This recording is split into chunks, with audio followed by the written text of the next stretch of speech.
What up, though? It is your man, Jelani JB Bodie, host of this thing called the Wait a Minute Show. And this is a championship edition, ladies and gentlemen. I'm gonna say I'm shocked. Not shocked. That's the bad word. No, it's not shocked, but I am a little surprised, right? Your NBA champions are the New York Knicks. And I'll get to the Knicks in just a second. First, I want to say congratulations to the Knicks as far as how they ran through, the playoffs. But I'll get to them in just a second.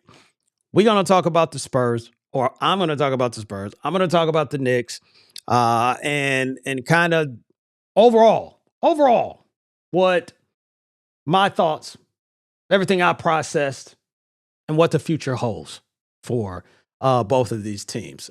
So first, let me do this. Let me get this out the way because it's people that listens to this or watches this show. I've been on people podcasts, and all that stuff. And I made my pick and I got it wrong. I said Spurs in 5, and that's not how it went, right? So I was wrong. I picked the wrong team to win the championship. Are you happy now, Window? Gosh, no, but congratulations to the Knicks. Congratulations to their fans because it's folks that watch my show and it's folks that I've been on their podcast. So Wendell, Timothy, Chandler Timothy, Chief Rocker, Jersey Vern, Trey Frazier, Will the Mad Barber, all of those people that, and it's a bunch of other folks that's out there that I know as well that are Knicks fan, and I know they are excited and it showed. So congratulations. I know this has been a long time, over 50 years in the making, and it has finally happened. So I want to say, congratulations, on that. So I'm happy to see that, see them happy. So let me go into talking about the Spurs real quick. We'll get into the Spurs talk, and look, they made me right 90% of every game. These brothers played 3.5 quarters of top-notch basketball. But when it came down to crunch time, the Knicks they were doing what they have been doing all season or all playoff long, and they were making up deficits and putting that pressure. And that's exactly what happened to the San Antonio Spurs. They're a young team. They had young moments that we saw there. There's things that they shouldn't have done that they did, things that they shouldn't, vice versa, and that just goes with the growing pains, and the Knicks made them pay for that.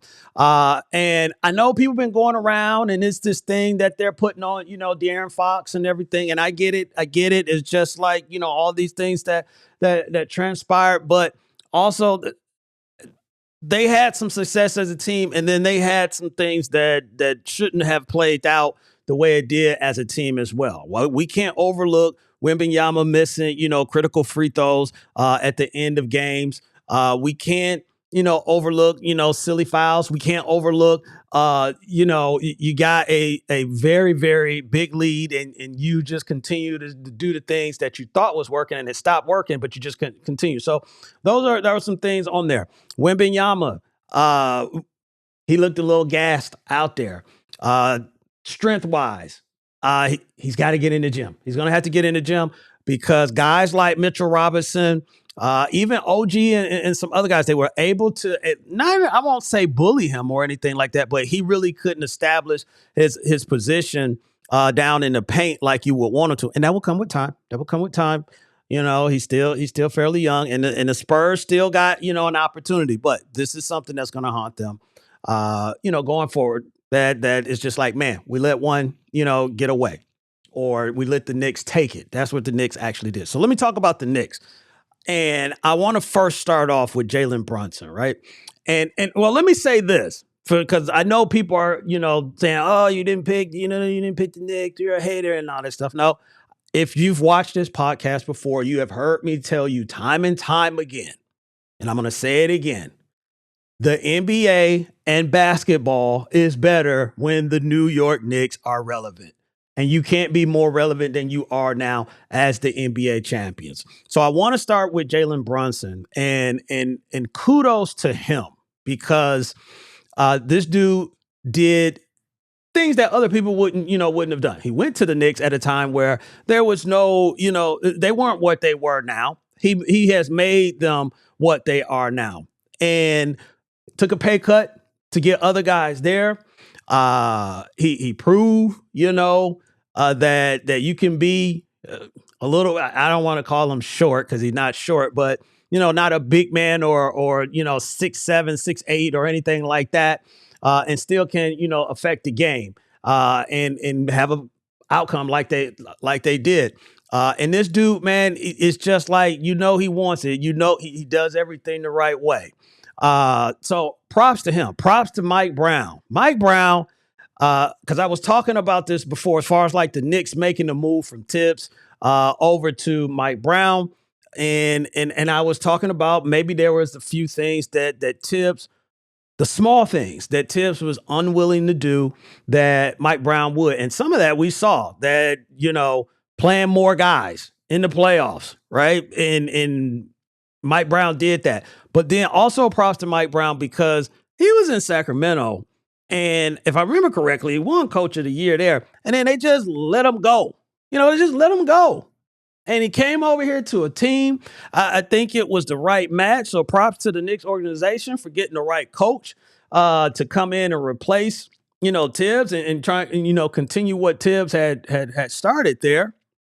And just take this group and move them to the next level.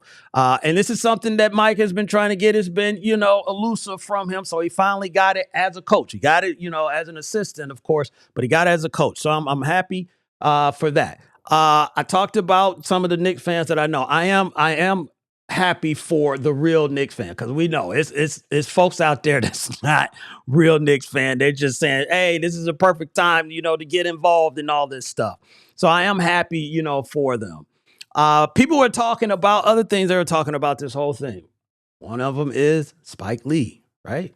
Talking about Spike Lee and a championship ring. Should Spike Lee get a championship ring for everything he has done or been involved with when it comes to the New York Knicks?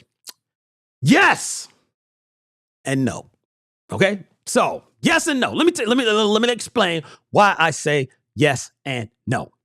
I say yes because when you think about the Knicks, Spike Lee, those are synonymous. They go hand in hand. I know they pointed out, how much money he spent. Yeah, he didn't spend a boatload of money for them tickets, being there every single year when they were bad, and also now while they're good. So credit to him for that because those tickets ain't cheap.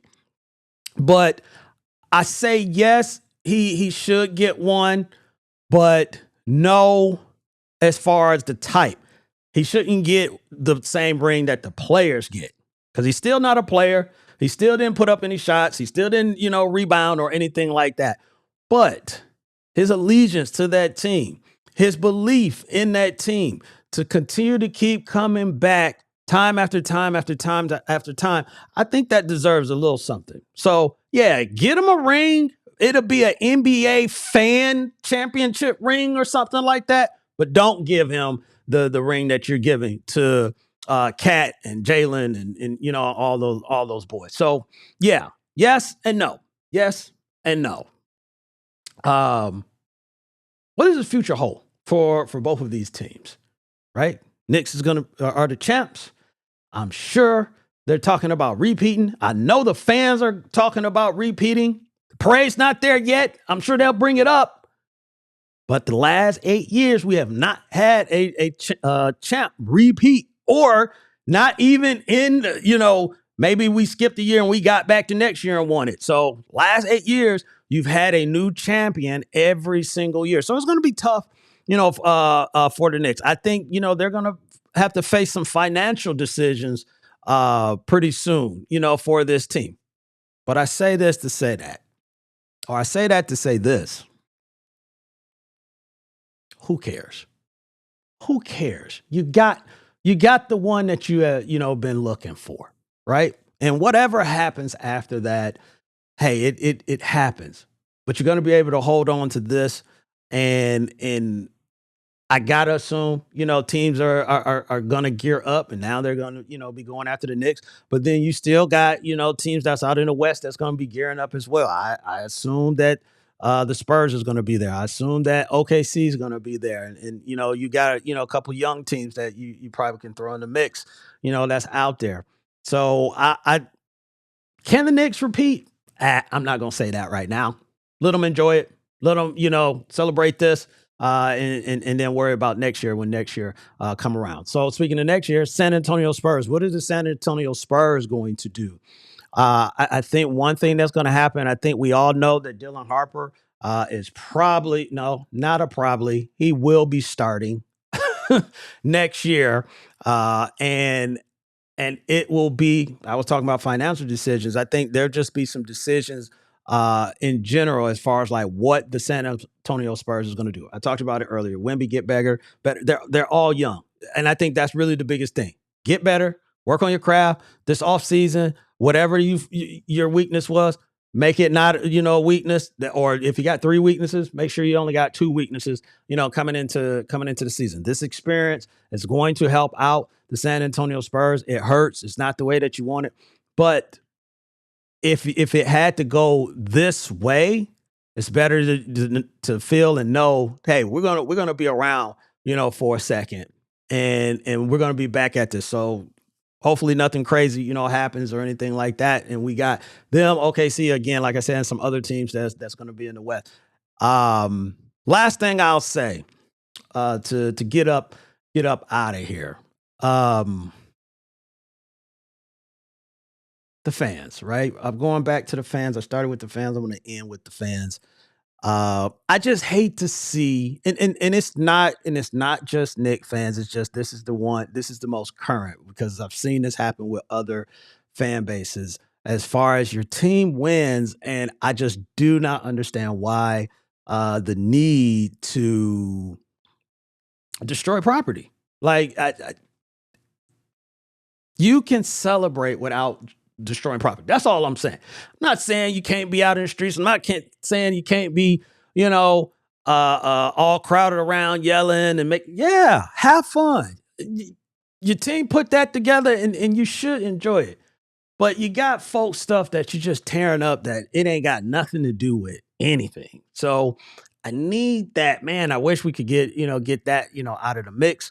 And it's just, hey, let's just have a good time. Let's party and celebrate and enjoy the accomplishment that all these young men, and young women in the New York Knicks organization has accomplished. And that gets highlighted, the bad stuff gets highlighted, and unfortunately, it comes with it. So I'm just hoping that can get better. Please, please get better. Stuff too expensive these days, man. Ain't nobody got no money to be, replacing all that stuff. So I say that to say this, man. It's been a great season. Again, congratulations to the New York Knicks, man. And they were smashing folks left and right. So congratulations to them, man, and congratulations again to the New York Knicks. For your man, Jelani JB Bodie, I'm gonna get up out of here. Two things as always: stay positive and push forward. I'll holler at you later. Peace.